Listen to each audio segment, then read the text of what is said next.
தேமுதிகவில் வடசென்னை மாவட்ட செயலாளராக இருந்த யுவராஜ் இன்று திமுகவில் இணைந்தார். தேமுதிகவின் வடசென்னை மாவட்ட செயலாளராக இருந்தவர் யுவராஜ். இவர் இன்று கட்சி பொறுப்பில் இருந்து தன்னை விடுவித்துக் கொண்டு திமுக தலைவர் கருணாநிதி முன்னிலையில் திமுகவில் இணைந்தார்.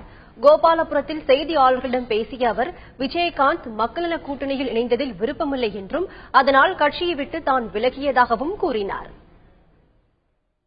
ஜெயலலிதா ஆட்சியை விட்டு இறக்கி மக்களுக்காக நான் உழைக்கணும்னா திமுக கூட சேரணும்னா எங்க தொண்டருடைய எல்லாருடைய எண்ணமும். அதுக்கேற்ற மாதிரி எங்க தலைவர் என்ன சொன்னார்னா, ஜெயலலிதாவை வீழ்த்துறதுக்கு நான் எந்த தியாகமும் பண்ண தயார்னு சொன்னாரு.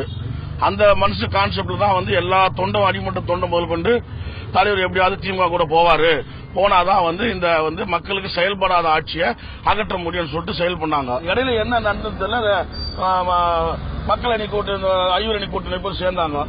இதனுடைய பின்னாடி என்ன மர்மம் எங்களுக்கு தெரியல. இந்த கூட்டணியில போய் சேர்ந்து மக்களுக்கு உழைச்சி இந்த ஆட்சியை மக்களுக்கு செயல்படாத ஆட்சி அகற்ற முடியாத ஒரு நிலையில வந்துதான் நான் இன்னைக்கு திமுகவோட சேர்ந்தாதான் மக்களுடைய இந்த மக்கள் விரோத ஆட்சியை அகற்றி இந்த திமுகவோட சேர்ந்து நான் அதனோட இணைந்து மக்களுக்காக பாடுபடுவேன் தெரிவித்து